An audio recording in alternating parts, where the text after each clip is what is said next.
little to no idea who you were, but then I looked into it, and man, you are hilarious. I'd like to buy a copy of Princess Promenade, please. A mistake that I shall never make again. I will say this, you are one of the better analysts that I see out there. In my opinion. It only takes $20 for a crossover? Yes, yes, I will agree. I will agree. I will say that, sorry. But yes. I'm under the impression, aren't you, crossing over with... you're doing a thing with Mage, aren't you? I am. In fact, we'll be reviewing this very episode together. Oh, that's nice. So, well, I didn't get to talk to her during the CBD, but I can get her thoughts in the review. And this gives me good food for thought on the episode.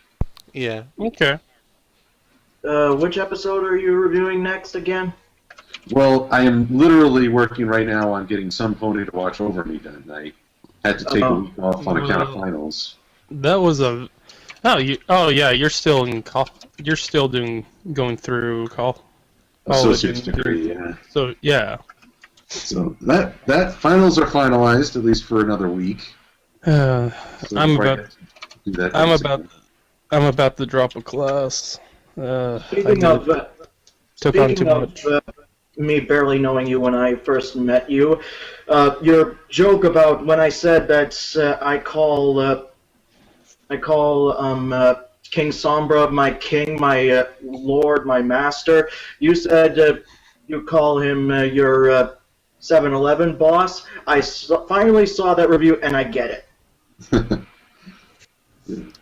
You drew that? You gotta post that. He looks cool. Well, I used what did I use? A Shining Armor vector online because they have similar body types when you take away all the regal garments. So it's a modified and rather hastily done piece. I'm modifying Big Macintosh right now for the Some Pony Watch Over Me video. I kept asking myself, where was he going? Somewhere else. Yeah, but somewhere where he won't tell his sister, "Stop it, you're being silly." Yep. Did you Big Mac don't care. Did you use up all your animation budget when you animated that one guy's flight? I forget his name, and then you just fell off the cliff. Oh, Toon Critic. My animator's still just lazy, and I am my animator, so I can talk smack all I want. A lot of people do animation for some of the analysts for free. Sometimes. I know. I was just making a joke. Yeah. Of course, there's probably no budget because you don't need a budget for this kind of animation. Speaking of animation, Biter, from now on you can use different turtle models because I uploaded a load of them to the Proanalysis OC drive folder. Yay! I was getting used to though just having you hanging from the ceiling. That was the best.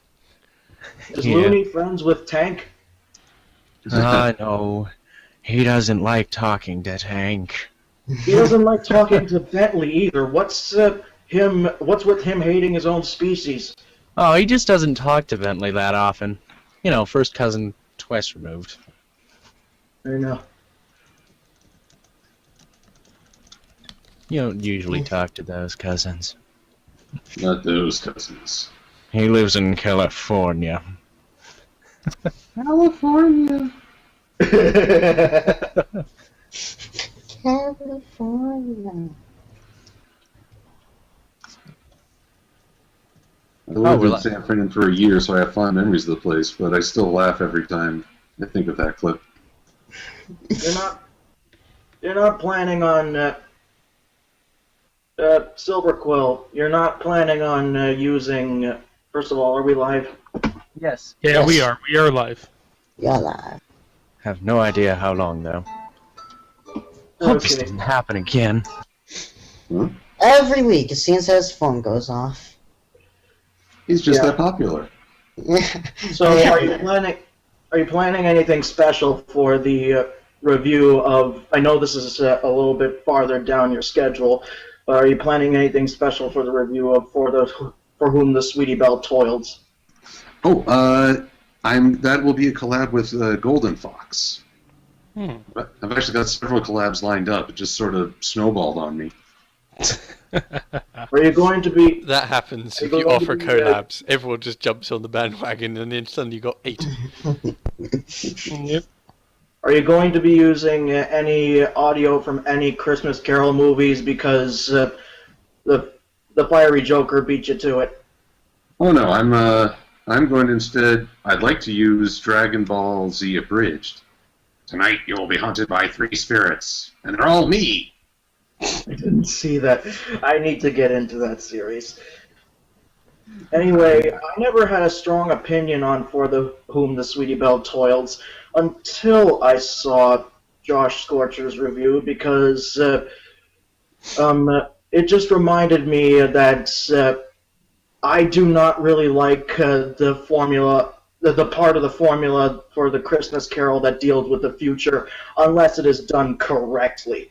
And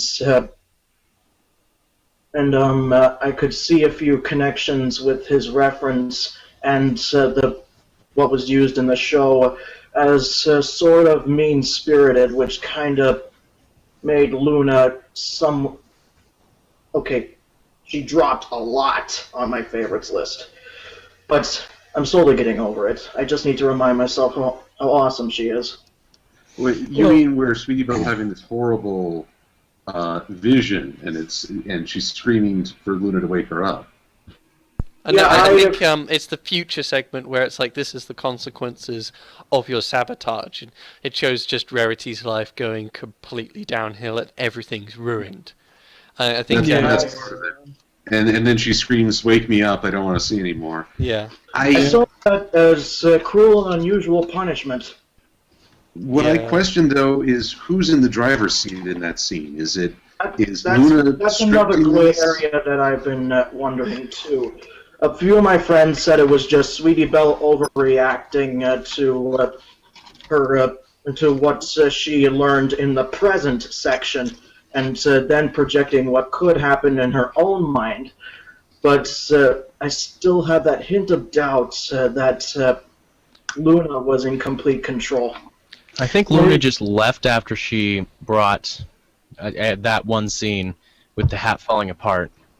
The Luna just left, and Sweetie Belle's imagination was going wild to wake her up. It's just incredibly convenient that sort of like, it's almost, it's sort of, Luna just sort of strolls up and goes, "Hey, you got a problem, let's look at the past. Yep, this is the past, the thing happened, you were wrong. Oh, look, here's the almost present. You were wrong." It's sort of, it feels like she's orchestrating it, or she was just really lucky, or she just sort of knew it would all come to pass that way anyway. Why do I...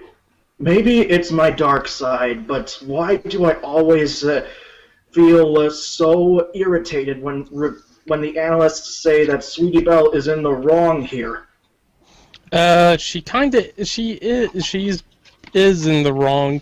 They made her look like the villain in this area.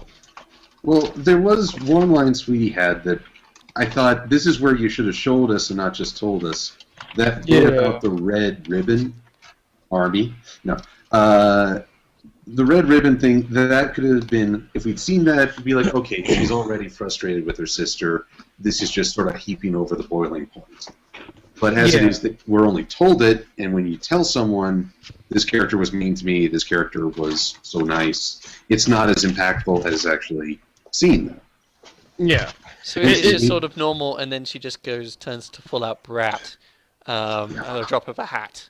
And she... Yeah, like... Yeah. Oh, sorry. And I was just saying, the one she's piles her scorn against is not justified. Like, it's blatant that Rarity is not really trying to steal the spotlight. She wasn't even there. And Rarity wasn't even... Like, she did this when she has much more pressing issues at hand. If you're going to blame anyone, blame the ridiculously stupid townsfolk, because all they could see was dresses. Yeah. See, the townsfolk are always a plot convenience. Yeah.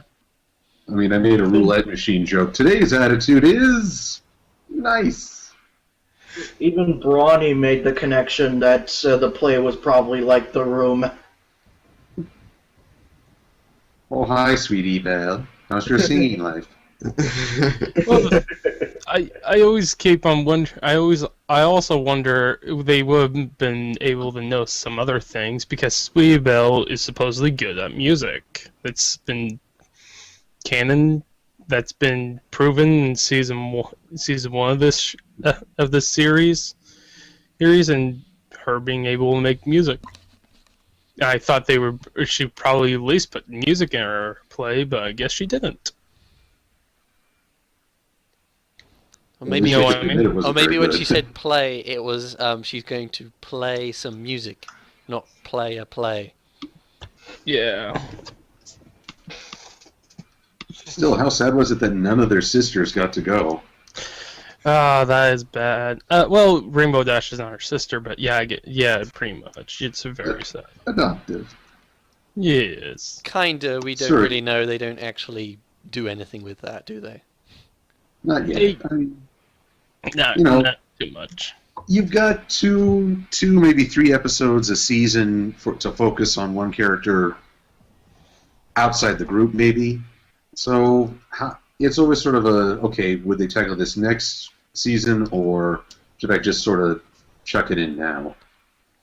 Yeah, it's hard to explain. It's hard to do sometimes, and they're doing it. I don't think they Pretty even slow. had a good idea of what they were really going to do anyway.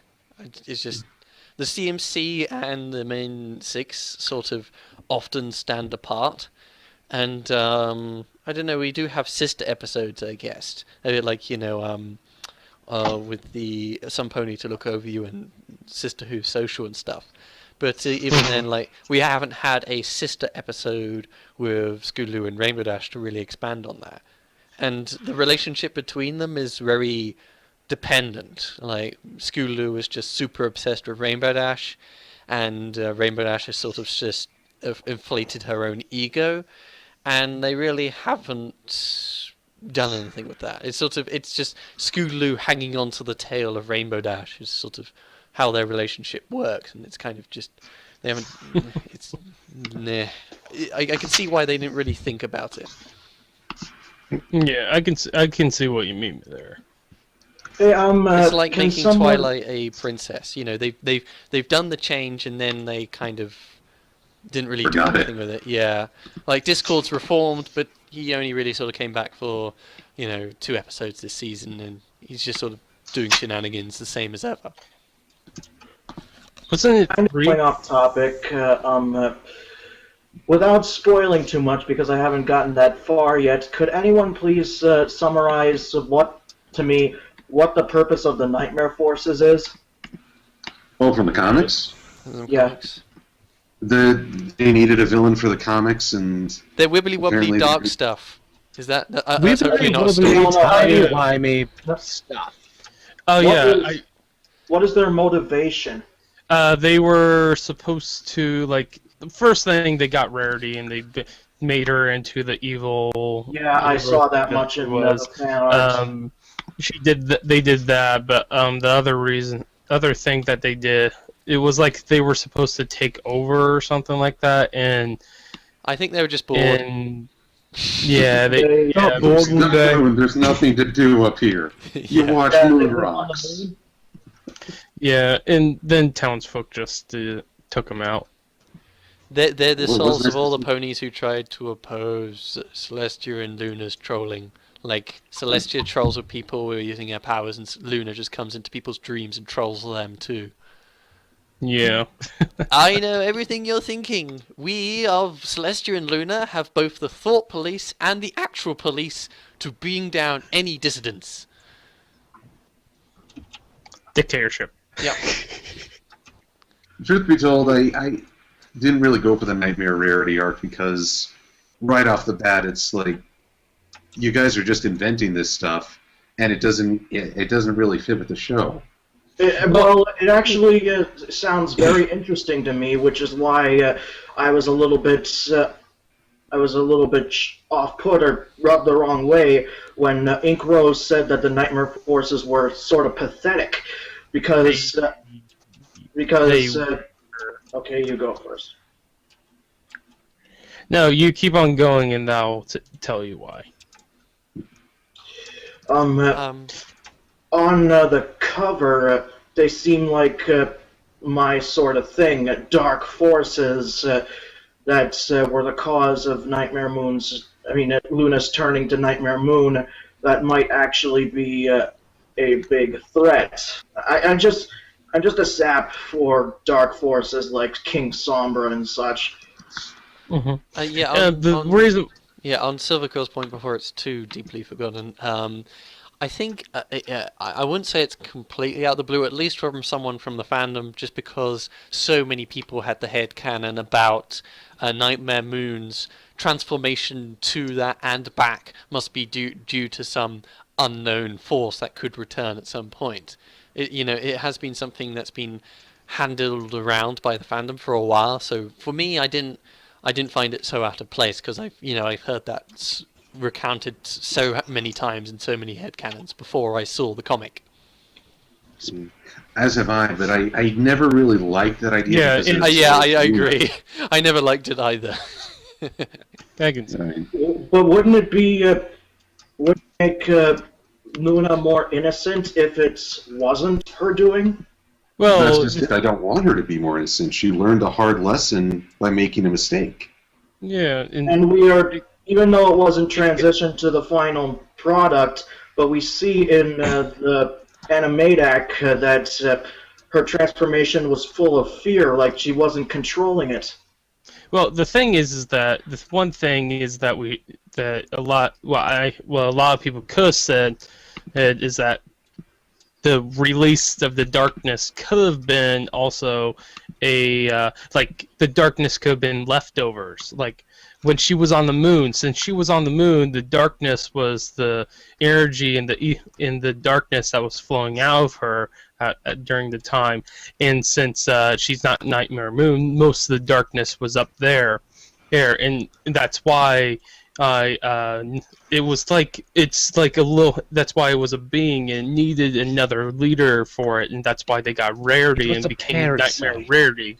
Rarity because of something like that. It could have been something like that, but it wasn't. Yeah, I think the thing with me is that the way it handles sort of the darkness forces is it's a bit like with the Alicorn amulet, that it sort of overrides the character's motivations and actions, because it's more the nightmare forces than Luna herself being Nightmare Moon, if you get my drift. That what I care most about doing a story or expanding the things about Nightmare Moon is really trying to understand her character and what led her to be this, and how she acts when she is this, and what this says about her, about Luna.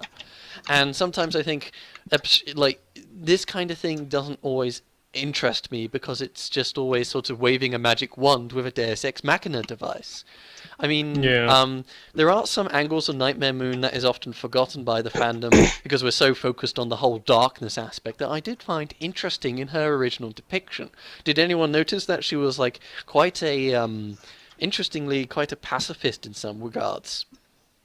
Mm-hmm. Like everything she did was kind of standoffish from the ponies. She's sort of just trying to scare them with an angry manticore, or make the river upset, or tempt them to not do the right thing with pretend shadow bolts. So you never really, until the end, tried direct confrontation, and even then she wasn't exactly that powerful or trying that hard. I would have thought it would be an interesting characterization for her in that episode, and perhaps later on, to explore the fact that while she was still Nightmare Moon, she still had a reservedness to her, that she didn't actually want to hurt anyone. That's an interesting thing to expand on. Or she just underestimated her opponent. Well, yeah, but that's Discord. That's Discord, and Discord underestimated the main six because of his cockiness and his arrogance. But Luna is not Discord. She could be so. in the way she acts and stuff like that. She could be Why something else. underestimate them? Like they got past loads of her defenses. Why leave it to the final second to finally go guns out blazing and not even go that much guns? You know what I'm saying? Like, if someone is threatening my evil empire, I don't wait until they're knocking on my palace doors to suddenly unleash the nukes. I'm going to try and take them out as soon and as efficiently as possible. Maybe she was testing them. I don't know. I'm just saying that I liked the interesting angle that whilst the show, of course, is a kid show and it was going for, rather kid-friendly, not that scary endeavors, that could still reflect on Nightmare Moon's character, could be used as a plot point. That, the reason why she is so kind of weak in her attacks and why she is so kind of not much of a threat is because there is still something to her while she is Nightmare Moon. There is still something that reflects on Luna's character. Just her standing back is not really... It doesn't say anything about her character to me, and that sort of doesn't really help expand where we could go with Luna being Nightmare Moon or not. Perhaps Luna subconsciously was fighting back against Nightmare Moon. See, I don't go for the whole split personality. Yeah. Yeah. Am I the only one who likes these cliches? Yeah, it probably. But the thing is that even though it's a okay cliche, it's just it does. And if you even read the comic, when I was reading it, it didn't sound like the way we are talking about. It sounded like. Wait a minute, what am I doing?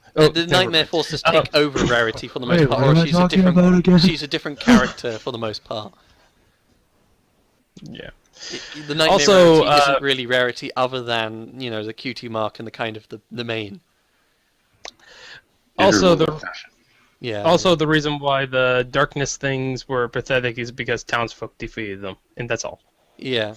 I think the allegory I would do for the Nightmare arc and Nightmare stuffs is kind of I'm not sure what the trope is, but it's sort of one of those things where you enter a world of depression and stuff, and that someone has to come in and pull you out. Like in Digimon, I think Matt sort of goes into this deep tunnel, and they have to go down there and talk him out of it. In Lord of the Rings, there's the Barrows, where they put you in this kind of deep trance sleep. And there's loads of other tropes I can't remember right off the top of my head where, someone becomes basically really depressed and they're still them, it's just they're really, really down. They're just sitting in this dark tunnel, they're just like, I can't be bothered anymore. In the case for Nightmare Moon, it's just, I'm Nightmare Moon. But, they're still the same person, basically. It's just they're really depressed. And I think Darth Vader and Anakin Skywalker. Oh, what was that? He was just stupid. What? What's stupid? Anakin Skywalker, he was just being a dummy. I'm going to betray everyone on the promise that we might find a cure for my wife. Yeah. No! I will kill not like that at all. I will kill the younglings and be evil, and that's how I show him. I love a good fall from grace story. Like, it's sort of that curiosity, what drives a person to become the villain, quotes. But it can't just be, this one thing happened, so now I hate everything. That just feels like a shortcut. I've always liked the story where an absolutist gets hit with truckloads of moral gray and just can't handle it, don't know how to process, so they just shift to an opposite extreme. There's also, like, the way Spoonie sometimes describes it, and I agree, is there's no one really goes out there thinking that they are the villain. No one goes out there and saying, what evil thing shall I do today? There's not really anyone who thinks of themselves as evil, necessarily. Everyone is the hero of their own story. And the best kind of fall from grace stories are ones where, people think they're doing noble intentions, but all their noble intentions come to a bad end. That they are misguided. It doesn't mean that they are just... no one goes out there and kicks a puppy because that's what you got to do. Someone goes out there and they really got to try and save the world, so they kick the puppy because he's in the way. Yes. You guys are just beting up my train of thought. Now I'm lost. Now I don't You even guys have my really own want to head beat a cannons in puppy, order. don't you? Well, I'm just trying to use the example, but in a way that explains that person had. Just Kicking a puppy is, of course, pretty unlikely to justify yourself. Like, no one really ever does that. But if anyone did you need to have them feel like they're the hero of their own story in some way. Kind of like even the Joker. The Joker, even though he's the bad guy, he feels like he's doing something that's good and all that stuff because he's getting even in the Dark Knight, he feels like everything should be burned because he thinks he should, like, the world is just that. Everything should just be burned. I mean, that is still quite crazy. But he does a cool. He's still crazy.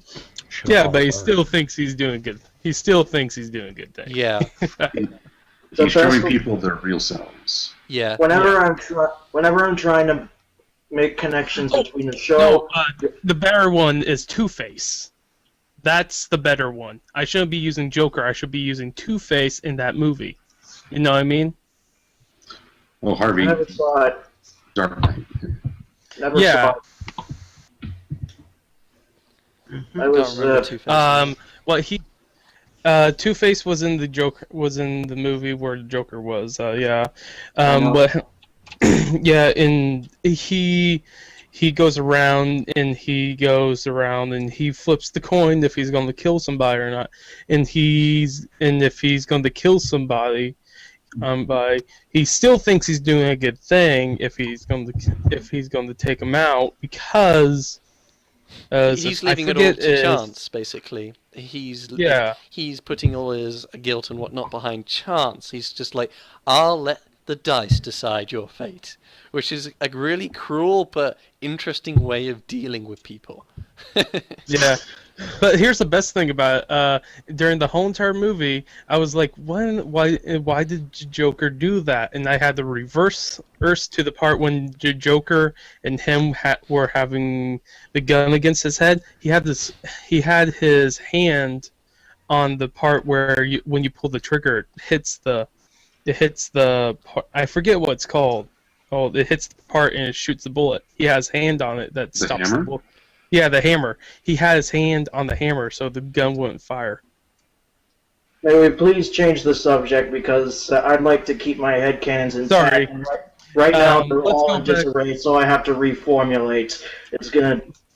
I'll probably have to think this over afterwards and just make my own conclusions. Well, you can keep your cake cannons. Yeah. Processing. Please wait. On the topic of the comics, I feel a bit guilty that they aren't necessarily the best comics ever written, but they do have something that can be appreciated a lot more by an older audience. And for all my complaints about the main show, being dumbed down for the kiddies and not really being appreciable on this more mature level, the comics are something that is on that level, generally speaking, from what I've seen, and I really should catch up. That's what I like about them.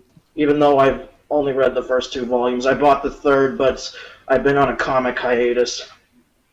Although steer clear of the first issue of Friends Forever, there's very little redemptive material there. I would collect it anyway. I was so disappointed by issue 1 of Friends Forever. What's that one? Is that the Equestria Girls one? No, that's the Applejack and Pinkie Pie one. That's the side comic, if I remember right. One of the side ones. So it's not part of the main thing. As long as it's not as bad as the Equestria Girls one, I'm good. What, the Equestria Girls one was bad too? The Equestria Girls was the worst. It's probably one of the worst comics out of the whole entire series. Period. No, I still think the worst is my first series issue on Twilight. Whereas my vote does go to Friends Forever numero uno because. And my vote goes to I haven't read them. There you go. Well, we'll vote by abstain. I'm sorry, it's just that one just was chaos and just this chaos and destruction. Not as good as it's not like Discord chaos destruction, just chaos and destruction. The Twilight issue micro series was so boring. I've had a lot Yeah. of mixed reactions about most of the micro series, and that's where I stopped reading. I must admit, I sort of started reading. The micro series is okay. It just needs to be Pretty, better. It's like pretty the side. hit and miss. It's the side. It's the side people. It's like the people that make it like that's the Dave Pawlowski things. It's like sometimes they're and sometimes they're bad, and sometimes they're okay. I'd rank Rarity, Pinky, and Celestia as the top 3 in the micro series. Yeah, they're good.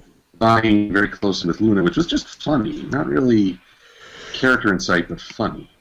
Yeah, I love the one. When you say micro series, do you mean a side series or the actual size of the comic? It's a Side side series. series. Side It's a series. side. Little one comic stories, aren't they? Yeah, they're Yes, literally they are. called. They're literally called micro. It's the Rainbow Dash micro. It's the Twilight Sparkle micro. The Spike. Because at Target and such, I've been seeing all these little comics for sale that were like the size of a booklet in the card section. I No. haven't seen those. Those probably not worth your time. Yeah, those probably are. they're probably just small prints of the regular comic series. Yeah, the covers looked identical to the first issue. Yeah, don't buy those because you should just buy the regular comics. I did. Yeah. The thing is that the micro series is just a side series, so so people will be like, "Oh, we gotta buy these," and kind of like on every issue, there's multiple multiple different page like fronts and all that stuff, so people collect them.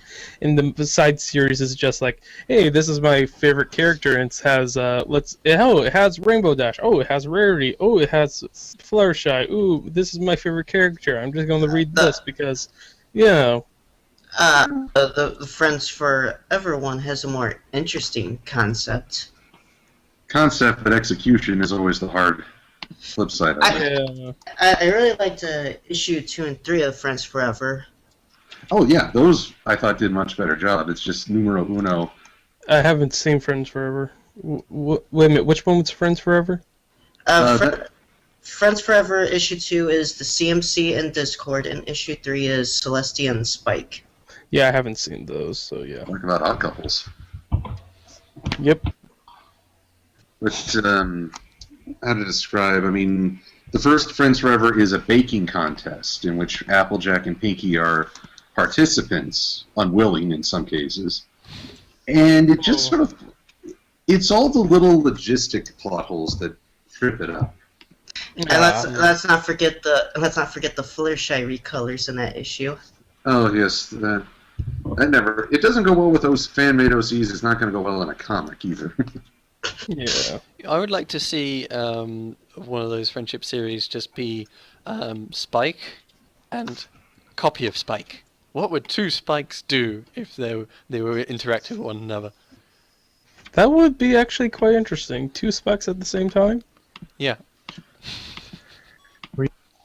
Double Very Spike. interesting. They'll G3 both Spike. be ordered around by Twilight. With That's the current story. Spike. Actually, be G1 Spike because Spike, even though it was through the traditional Spike that we see today, is typically G1. G3 is when he's really big and he's a big dragon. He's an a-hole. I heard. I never. That's all I knew. I didn't know he was a crap. He was a. Yes. Well, he's got a more specific task, which I guess you. Whatever Spike it is that is always like, her princess doesn't do that. Yeah, I just saw Mr. Mr. Enter's review of it today. I didn't see it. That's With promenade. that Spike with our Spike.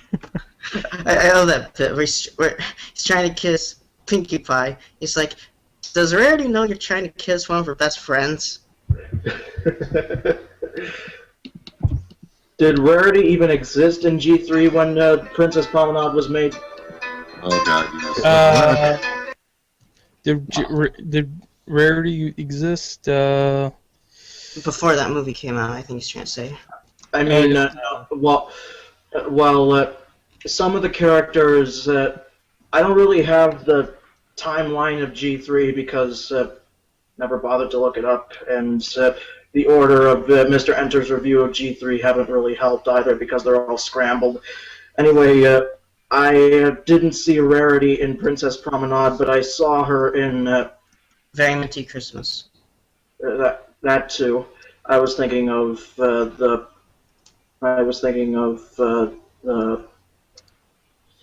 What was that? That I saw a reaction video of that.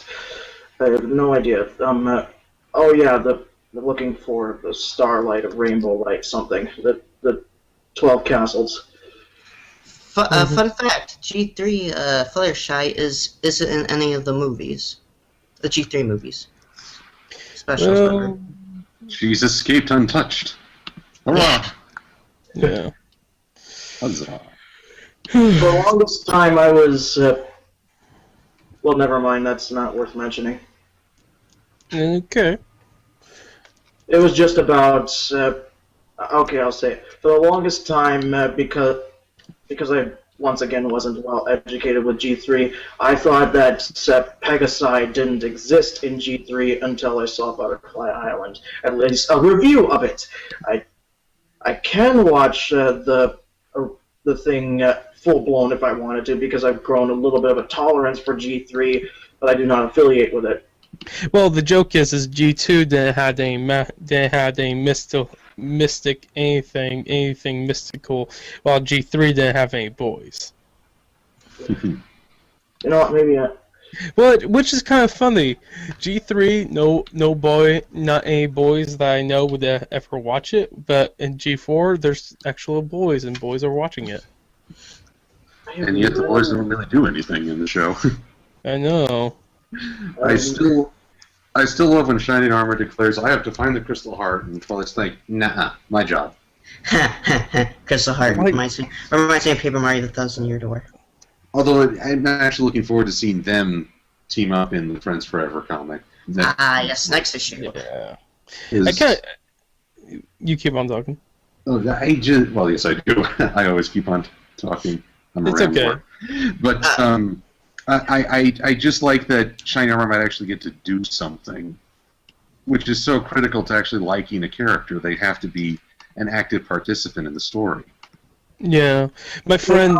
The funny thing about my friend, he's a big fan of Shining Armor, and I have another friend that keeps on commenting, and he's so big into it, and the reason why is because he has a little sister, and he has a little sister, and I think it's mostly because even though Shining Armor doesn't have much of a personality, they pretty much have the same personality. That's the funniest thing I found about Shining Armor, but. The one thing is that, oh man, it just gets crazy from there. Sorry. Yeah, it's always crazy in fandom town. Issue 6 of Friends Forever should be interesting. What is it? Rainbow Dash and Trixie. That's gonna be interesting. It's gonna be It's gonna be, well, my favorite, but it's also gonna be two people that have big egos going against each other, bang heads. I would presume that's probably the premise of the episode.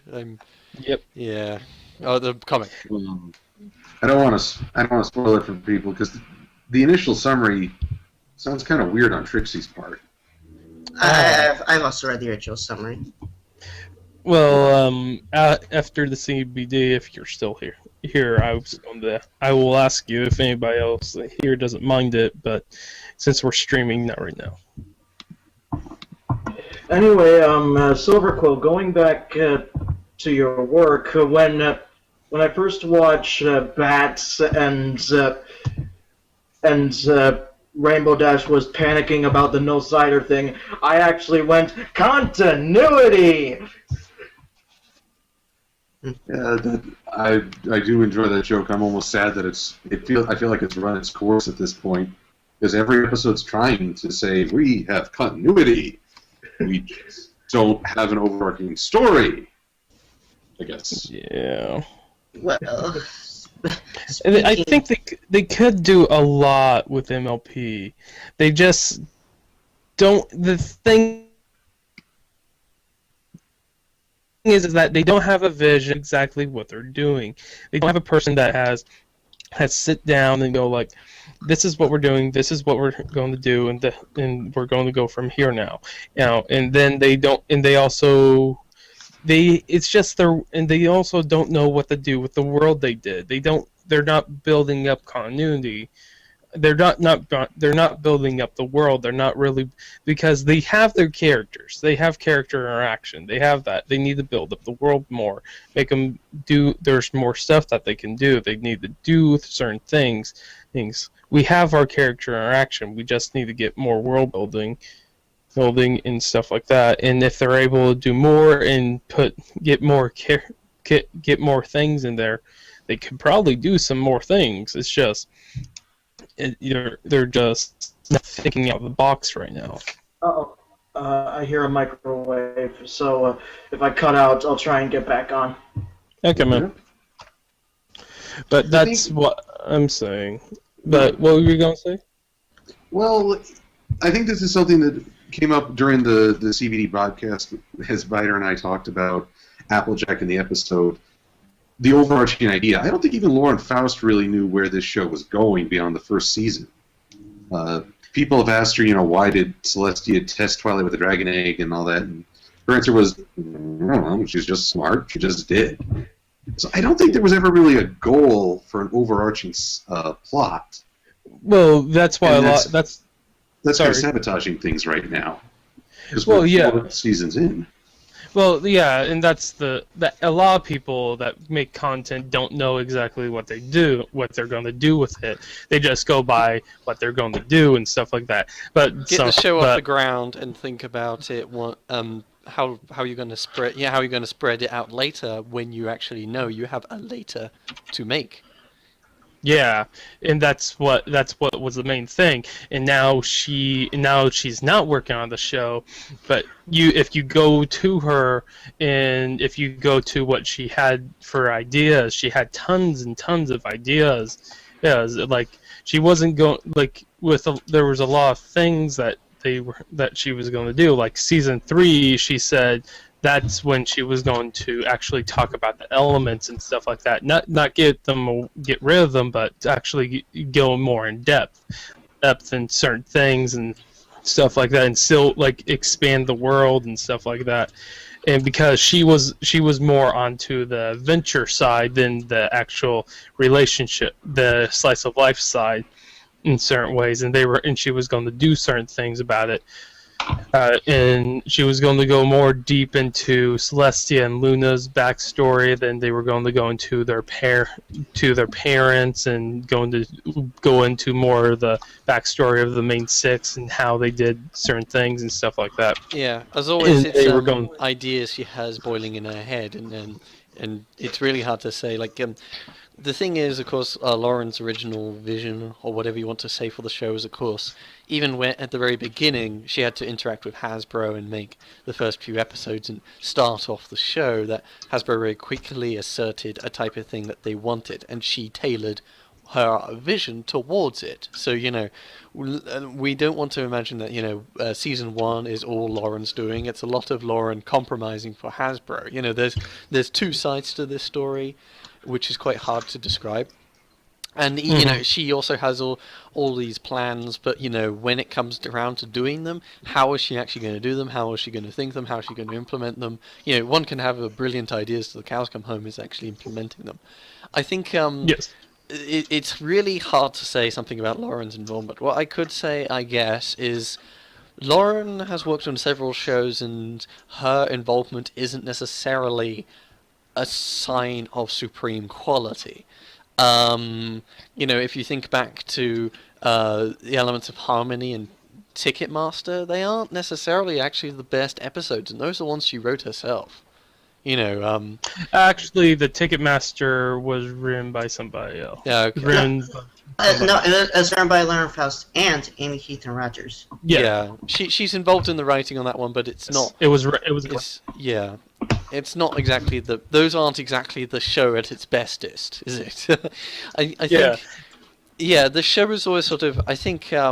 What my guess is, at least, I can say Lauren has always had a lot of energy and passion for the show that does reflect in the original direction of it. That sometimes I think a lot of writers and animators and people like that, you know, they're used to churning out the product because, you know, the assumption is that kids will lap up everything, which they do often. So why bother putting in the effort? Whilst Lauren, I won't necessarily say was the thing that, you know, is perfect and that everything she did was great. That, you know, she threw together the show and had to compromise a lot for Hasbro, and her original ideas is very different from what the show turned out to be and what people liked in it. I could at least say that she pushed for the show to probably be more than just dumb kid stuff, you know. More than a toy commercial. Yeah, Yes. and that is something that I do value originally in the show, because that is very clearly seen in a lot of its writing. That they didn't want to just take the low road; they wanted to often try and take the high road. And I think Lauren may have inspired them or helped them in some regards to get the right team to do that job. And I think a problem with this season and like with this season's writers is that they often don't take that high road. That influence is not as strong as it used to be. There's also some other things too, like there is she actually, in her interview for the Brony documentary, she actually talks about how she had to tell people, no, don't animate that way. Do more with it. Don't make it to like it looked like didn't really hurt. Make it like it actually hurt, and make it actually look like she's actually slamming into the ground or something like that. Yeah. Make it look like it actually was. And she kept on trying to make sure that we're not making a kids show. We're making a show. Period. Making a show for the whole family, at least, or something that everyone can enjoy.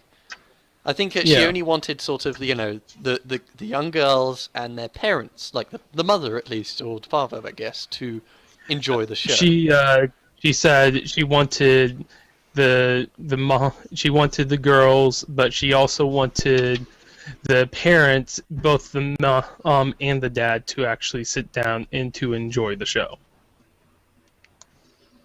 That's what she said. The Lebowski ponies now. Yes. Although that is a shame.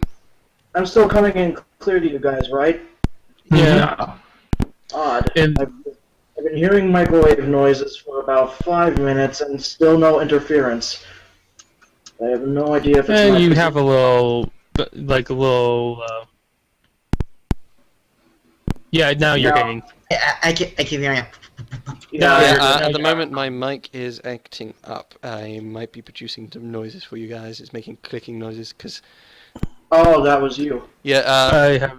It's only just happened, and it's because the wire is twisted. I'll see what I can do, but Blaaarg. Okay. Blaaarg. You and your blogging blog. Bloggity Blaaarg.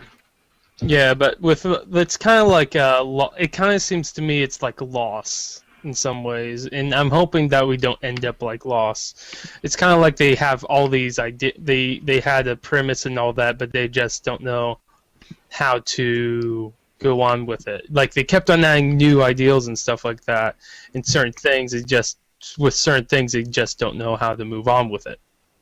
Like Princess Twilight. Yes, they don't really know how to. Even though with certain people, I've been told like, do people? My friend tells me, do people really want a episode where she actually takes on her duties and stuff like that? Maybe it might be really boring or something. It might not be that entertaining, but at least that a lot of people at least say, at least do something a little bit more with her character than just one scene of her bossing around the guards that she Isn't that probably what- would have done anyway when she was not a princess. Isn't that what It's- season 5 is going to be about? We have no No clue. idea. People keep claiming that it'll get better later, but that's always people just being hopeful when not. And sometimes the writers also relying on a hype train. We can't really say Don't for worry, certain. it's coming. I think though the thing is that you let the cat out of the bag, and it's been roaming around. Oh, And it's been I think we roaming lost around. Yeah, I know. I can hear on my mic when it's got a problem because it's cutting out the power. I'm saying you've let the cat out of the bag and it's been roaming around for all the while. You've lost that cat. You know, you can't really retroactively solve it now. Yeah. Yeah, Princess Twilight can do whatever she wants now. well, the big argument I've heard so far is some people are saying you didn't want her to change. She hasn't, so why are you still complaining? It's not that I'm glad she's not all about pretty dresses and going to parties now, but I want to see how the character, Twilight Sparkle, who is prone to nervousness and over...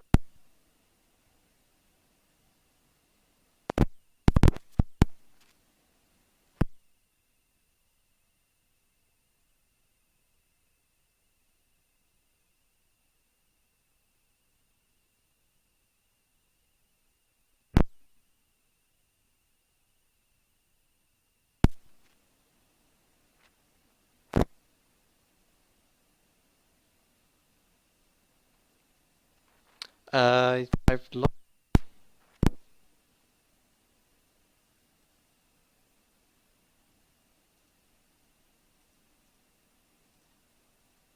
Even though she just became an alicorn, becoming an alicorn might not have been a big deal. Becoming a princess is a big deal. That's the big deal there. Alicorn doesn't. Yeah, she becomes an alicorn. She doesn't have a title. She's the same Twilight. She's probably going to just be. If alicorns in this show weren't represented as supposedly being royalty or something like that, then we could be. We could be okay with this. But for some reason, alicorns are royalty and all that. So we have to deal with this situation, and she's a princess. She has silver. Exactly. She has to do that. Okay. And we're quiet. Yeah, I can't. I think what's happened is unfortunately, I think what's happened is it's twisted, and the copper wires are probably ripped inside the plastic sheath.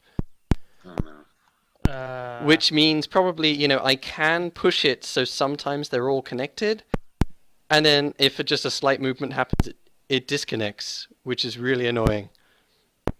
Do you have a second microphone? Kinda, yeah. Can you practice a certain Zen state so you don't move? Like at all? I can't do it. Well, Meanwhile, I just find it funny. We were talking about Lauren Faust and CR from That Guy with the Glasses. He actually commented on one of my videos recently. He's still very upset about the direction the show took.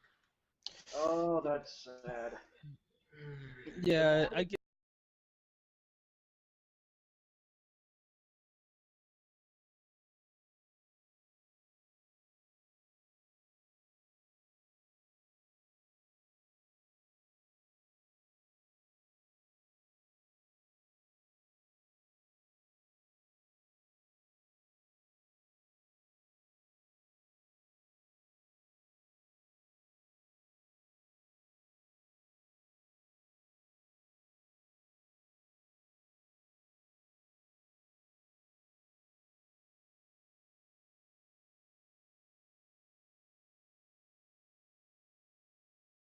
I don't know what it was. you said they should have. They should have. It seems like to me they should have waited longer, in my opinion, and actually established it and actually explained why Blaaarg.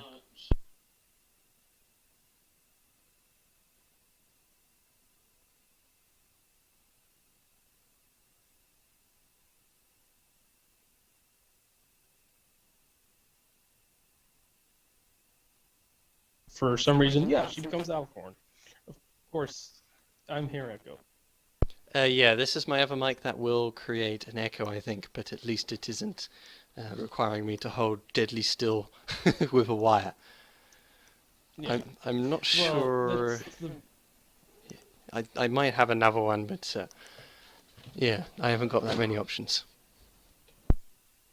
Yeah, it's okay, man.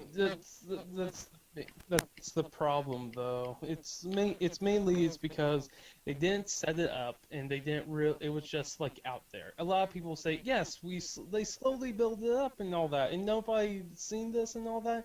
Well, most of this stuff that they kept on talking about was in season 3, and there was only there was only the beginning of the season, maybe a little bit, and not really that much that was actually talked about. It was just, okay, book, there we go. Yeah, they just waved a book and that was it.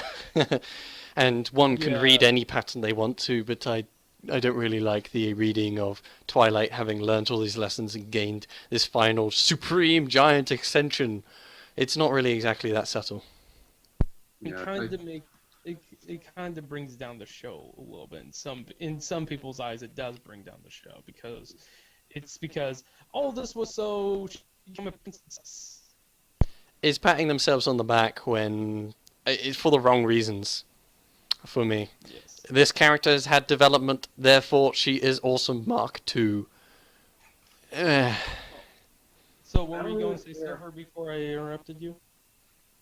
I'm not sure I was really going to say anything. Okay. No. I still think it could work if they gave it proper attention. I keep asking, okay, what this whole princess thing? Obviously, I'm not the target for this advertisement. Yes. But it seems like princess is supposed to be someone who's in charge, but doesn't have responsibility. It's sort of, everyone loves you and you're popular, but you don't have to do anything. And that's probably the worst message. Are you with Doug Walker on this? I've watched his review, and he covered a lot of it, but I don't think he really talked about the popularity that comes with it.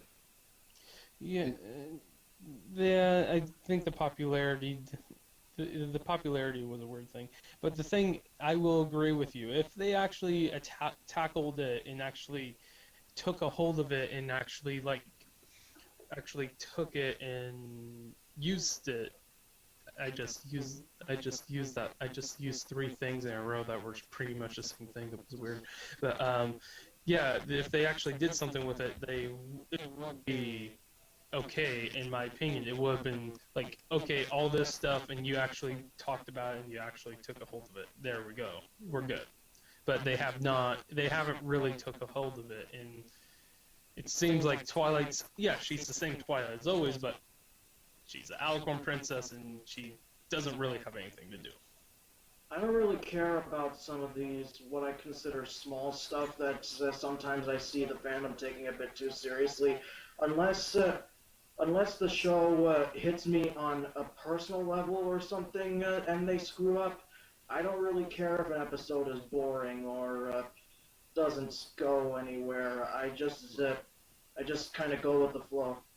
Well, yeah, but even though they have to be entertaining. If a lot of people would complain if an episode was boring as crap. And it delivers on that most of the time. And not to some people. If you go to, you can see, this is the thing. There's certain people that are like, there's certain people that have certain tastes, and there's certain people that are like, that was funny to me and stuff like that. It's kind of like if you ever watch the Black Nerd videos, when he's talking about Guardians of the Galaxy, he's like, he went to like a Walmart or something like that, Kroger, and he was like, and some people are like, have you guys seen that Guardians of the Galaxy movie? He was overhearing this. Is yeah, not movie but trailer. I like the part when that guy flipped off the cop, and there was a thing in censoring it and like that. You got to get the bigger on. That's what is happening. They're entertaining.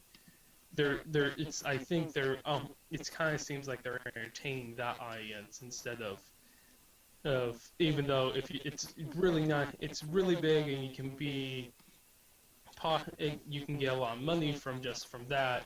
It just kind of seems like they're entertaining the audiences that is not really doesn't really mind too much. It's like there's a lot of people when you go into the vote. I don't care. Just give me more. That when you go on Question Daily, Cutting out again. yeah. So Yeah. that's why I'm talking about. If when you go to Question Daily's polls and you actually looked at certain things, yes, I cared about this. Yes, I didn't like this, and blah blah, and I didn't, and all this. There's a lot of people that if you go to the poll, the number one poll out of all of it, and it's like 50%, is going to be, I don't care, show me more ponies. Yeah. Yeah, and that's the way the fandom is kind of going right now. They don't care too much. They just want more ponies, and then if it's entertaining to me and it's like that, and then I'm good. Yeah. That's my take. I think I don't really like it when people. I mean, I don't really like it when people ramble on when I was just making small talk. I mean, I kind of lose track of what you're saying. Yeah. Sorry. By the way, I think the general point just being that often with mainstream audiences, their requirements are very loose. That as long as there's some popcorn on screen, they'll be entertained. It doesn't need to be a very fulfilling meal because they're just spending their time in the fandom or watching the show. One thing though, guys, I think with all my changing of the audio settings, it might not be picking up your audio anymore. So I feel like ending the aftermath, and we can discuss things anyway. But since I'm having technical problems, it might not be much point for me to continue recording. Yeah, Okay. that's completely fine. Yeah. Okay.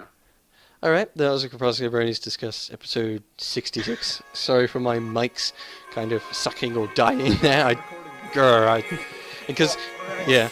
Anyway, Blaaarg. Yeah. See ya.